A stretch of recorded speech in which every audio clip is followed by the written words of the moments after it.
The popular TV series Game of Thrones Season 7 just ended in an epic manner, with the finale being aired this past Sunday. This TV series has fans all over the world hooked to screens and updates for years.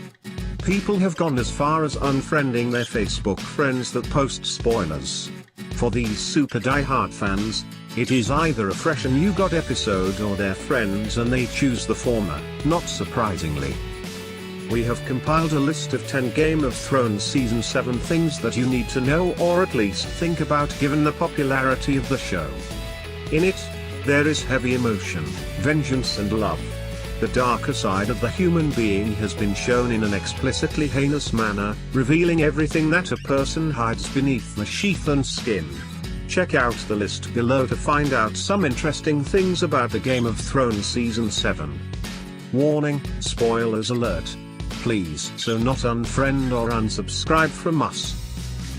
Number 10, Girl Power. If the most recent season successfully portrayed one thing, it was girl power. Don't mess with pink, girls rule and all such sort of slogans that you can think of. Women rule Westeros, and this has been clearly shown by their makers, who have put Cersei on the throne in King's Landing while Sansa Stark rules Winterfell. This is the land side. Up in the air we have Dany with her dragons, who at first would not submit to her but later made her the Dragon Queen. At the end of the season, she had her own throne at Dragonstone. All these queens are formidable at their own spot, but will any of these have the power to take the Night King down? Number 9, the villains have gone. In the Game of Thrones universe, so many villains have already died. Only one true bad guy remains, the Blue Guy, the Night King, who has very conveniently converted one of Dany's dragons into zombies to his aid. The finale of the Game of Thrones Season 7 showed how the Night King used Viserion to pulverize the wall to gain access to Westeros. From his perspective, the game seems to be over because Viserion's blue fire lightning breath seems to outmatch any soldier that the queens have. Will Daenerys be able to take Viserion heads on? Cersei is comfortable in the south and does not intend to help, and Sansa is nothing without her little sister, so who will be fighting the Night King? Number 8, Arya the Joan of Stark. Sansa should put Arya in charge of the fighters in the north. Apparently, by the end of Game of Thrones Season 7, we found that Sansa is nothing without her pint-sized sister. You always liked nice things.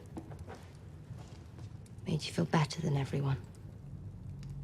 Though Arya has always felt less confident with Sansa around all the beauty and ladylike things, her growing confidence and training with the faceless men seems to make us think that this little soldier would be the only one who would dare to stand up against the army of the dead, even if she is wearing someone else's face. At least in one-on-one combat, she is unbeatable. When people ask you what happened here, tell them the North remembers. Number 7, the next season and finale.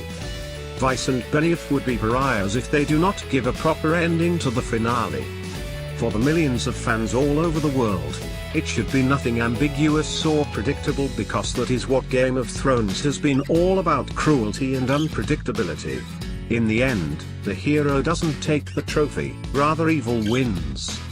It is not that the fans do not want goodness to prevail, but they don't want to lose the chance to have their jaws dropped either. The last season of the series is going into production in 2017 October and will be on air by the end of 2018. This might push the finale into 2019. We could ask Bran Stark for the exact dates though. Number 6, everybody gets a car. Have you seen those game shows where everybody, literally everybody, wins? Everybody gets a car, you and you. Game of Thrones Season 7 seems to have changed its signature aspect of human nature, cruelty. Many episodes during the past seasons have made us cry. Literally. Robb Stark, dead. Lady Catelyn, dead. Ned Stark, a little too early but dead, and so on. The makers won the hearts of millions of people all over the world because of the masochistic approach that the drama took right from the start. We became sadistic. We enjoyed it. But in season 7, everybody got a car. It is rainbows, lollipops and waterfalls suddenly for everyone. Why? This is one season 7 thing that you need to ponder over. Number 5, Game of Thrones Season 7 reminds us of Lost. Lost, the TV series that won an Emmy for the best drama series in the first year of its running, had audience glued to the screen in anticipation of the final outcome. They wanted to know what the island actually is. Although the makers insisted throughout the previous seasons that they survivors were not in purgatory in the end, they were, and that is the ending that has stayed a series like Lost ever since. Vice and Benioff have a lot at stake here, and hence the pressure is high.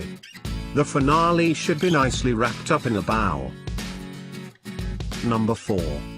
Something's unreal. In the final episode of season 7, everyone is catching up on everyone. 10 minutes into the finale, we see that every character that the audience ever cared about is now in the King's Landing. They are part of a huge herd where everyone catches up on what has been happening behind their backs. Tyrion and Pod and Bronn, Brienne and the Hound, and the news of Arya's life and the Hound all catch up. The meeting in the King's Landing looks more of a global summit or a special reunion of friends than a meeting. However, we do give Dany 10 points for arriving late and another 5 for doing so with an impact that expressed itself as, I have 3 dragons but I still have 2. Number 3. Ghost just disappeared. Daenerys got to bring 2 dragons to King's Landing, but Jon couldn't he bring even 1 wolf? Many people have noticed that even if any of the characters chose not to bring that up, it is probably because the CGI for the dire wolves was very expensive, but they have been part of the Stark kids since the first episode and Ghost deserved to be present there. Just saying. Number 2. The Game of Thrones behind the scenes. If you miss Game of Thrones Season 7 already, it has been 2 days after all, then HBO has arranged for withdrawing the farewell symptoms for your life. It is another Game of Thrones related series with a name game revealed, and the first episode is already up on YouTube. The craft and labor that went into making this epic series might just be the boost you need after one full season of incestuous romance and major character death blows. The other 6 episodes will only be available for HBO subscribers after the first one. Point to ponder. Number 1. The finale was the longest. The finale of the Game of Thrones Season 7 was the longest episode of the season and also the most action-packed, finished with twisted happenings and incidents. It was a show looming with 80 minutes of nudity, betrayal and negative emotion where the now protagonists get undressed hastily to shake a boat. A little too desperate, don't you think? The old unhappy Game of Thrones, however, will make a splendid return after the Game of Vengeance is now back. All in all, the whole series is basically an epic tale of power, lust and greed, coupled with the softer emotions of love and importance of family. The drama series is thick with all kind of negative emotion, but at the same time, the evil balloon is pinched with needles of lively happiness. It tells you how far humans can go for greed, sex and power, and interestingly, it very righteously depicts the bad side of Homo sapiens. Although we would love to call it socially accepted porn, Game of Thrones has much more than that.